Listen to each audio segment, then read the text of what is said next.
My name is Alice Connor-Malzak, and I'm an artist from York, Pennsylvania in the United States. And I'm really excited to talk to you today about my art and what inspires me as an abstract and impressionist artist. Most of my work is done in acrylics and painting on canvas, but I also do mixed media, and I also love to paint on glass. And I'm going to show you a demonstration of that a little later. But what I really want to start to talk to you a little bit about is what inspires me as an artist. I love nature, and nature is what inspires me first and foremost, and the experiences of my clients and my friends and my family. What brings them joy brings me joy, and the bright and the bold and the unusual. And that's what I'd like to show a little bit to you today. The first thing I'd like to show you is that art doesn't always have to be on the wall. A lot of my designs you'll see when you click on my website can also be found on things like zipper pouches, tote bags, towels, things like these masks over here. I think art is something that you should enjoy. So however you want to take your art with you and however you get your inspiration, that's what I find joyful as well. So I do have prints and original art, but it's also something that I think you should find inspiration however you want to enjoy art.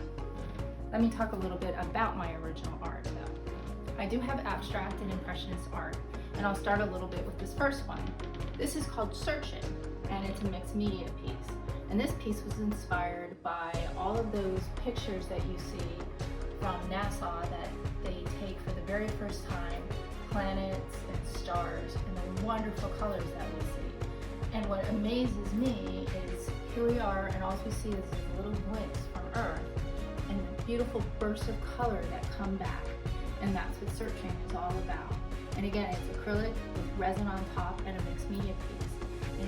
And you can take it with you. I've had several people order masks in this particular print, and it turns out fantastic.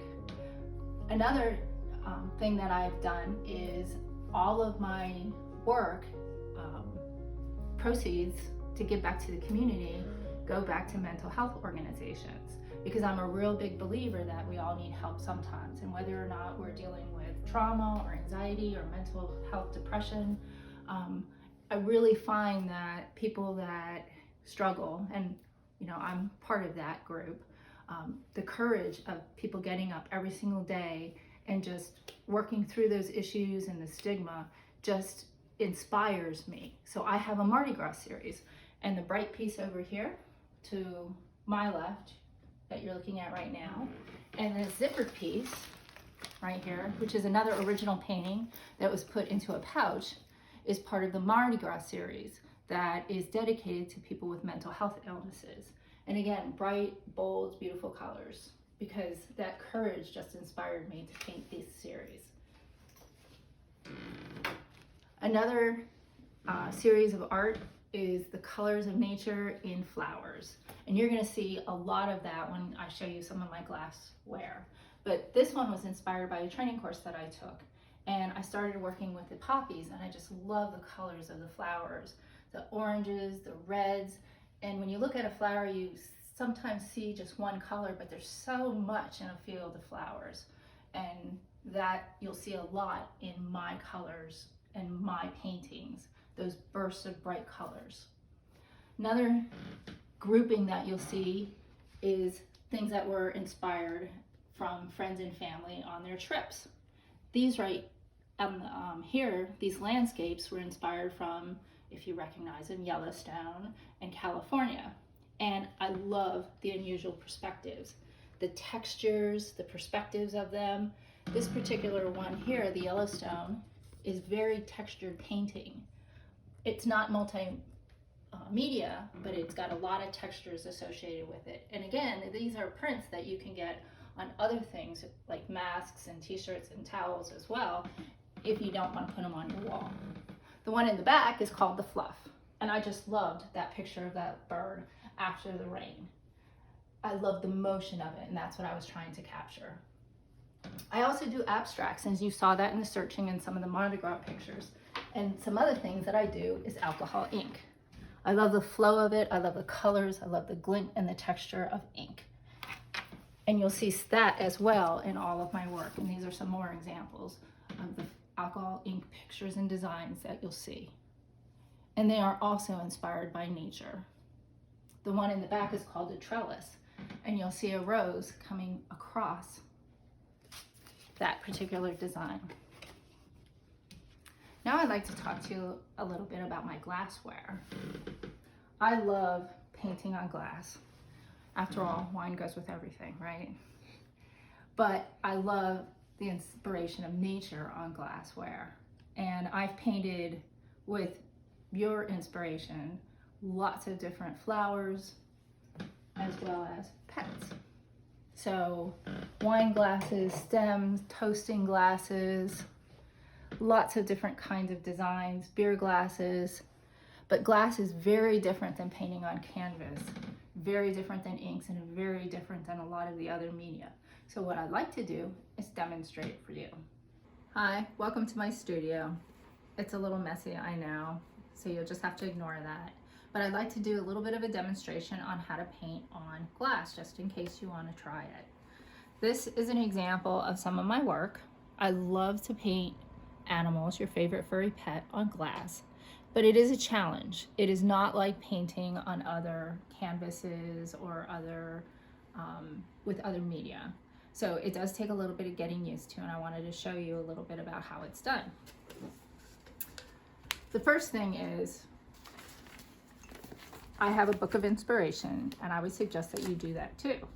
And this is showing you all the different pictures that I've taken of the pets and animals. And I practice my strokes because it's all about your brush strokes and getting your brush stroke right. That's the most important thing about painting on glass. Another important thing is the paint that you use. You really need to use enamel paint. There are very expensive paints that are more like stained glass paints, but for what you see here, it's enamel paint. And it's not super expensive, but experiment around with what works for you. These are the kind that I like to use, and you can get them at a lot of the different stores. They're not that difficult to get at, but they're gloss enamel paint, and that's the texture. The nice thing about these paints is once they're dry, I bake them in an oven, and the instructions are there, and then they're permanent. You don't want to put them in a dishwasher, but if you hand wash them and take care of your glass, they're not going to wash off, and you'll be able to use them for a very, very long time. And that's part of the investment in art. The next thing is your brush. There are different kinds of brushes that artists use. This is a really stiff brush that's really used for oil paint, and it is really not a good brush for painting on glass. So if you start running into trouble, it could be your brush, because when you use a very stiff brush that's more for oil paint, it's going to show not very nice strokes. You're going to have a lot of skips and gaps. So you got to pay attention to your brush. What you really want is a softer brush, very similar to a watercolor brush. And these are the kind that I like to use.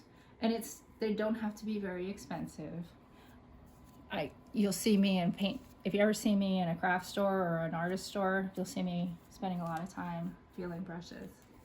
It's a little strange, I know, but it's very important to get a good soft textured brush that holds the paint and then transfers it to the glass. These are actually the brushes I'm currently using, and you can tell they're very worn. After a while, you kind of have to throw them away. So I go through a lot of brushes.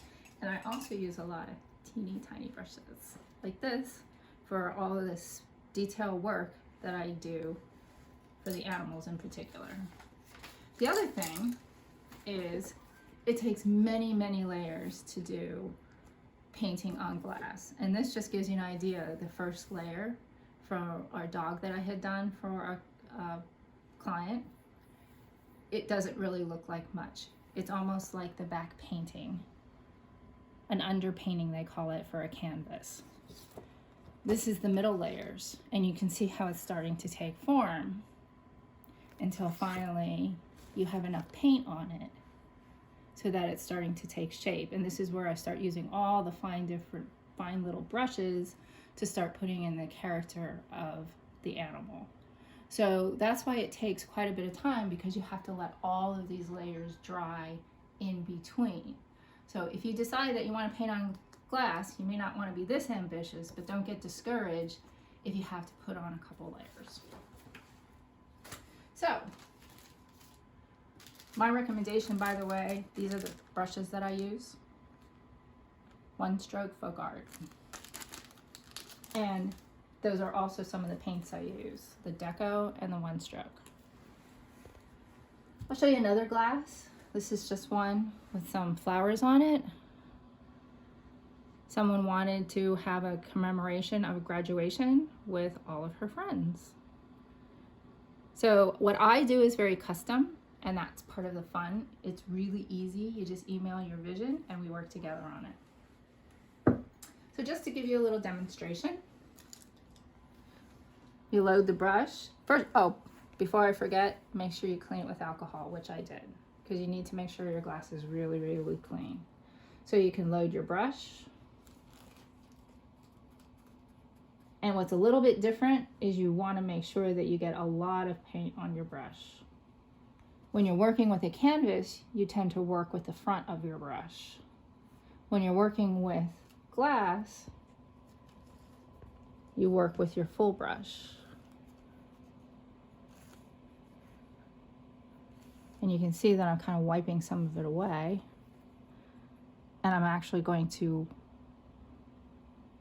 use my full brush on the glass. And you can tell that I'm going to have to put a couple more layers on there. And there's all different kinds of strokes. It's all about the stroke.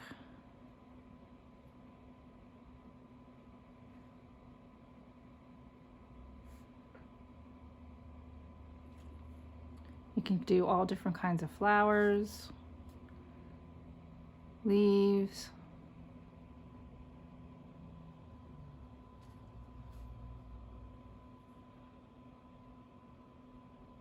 But it's that control of your brush.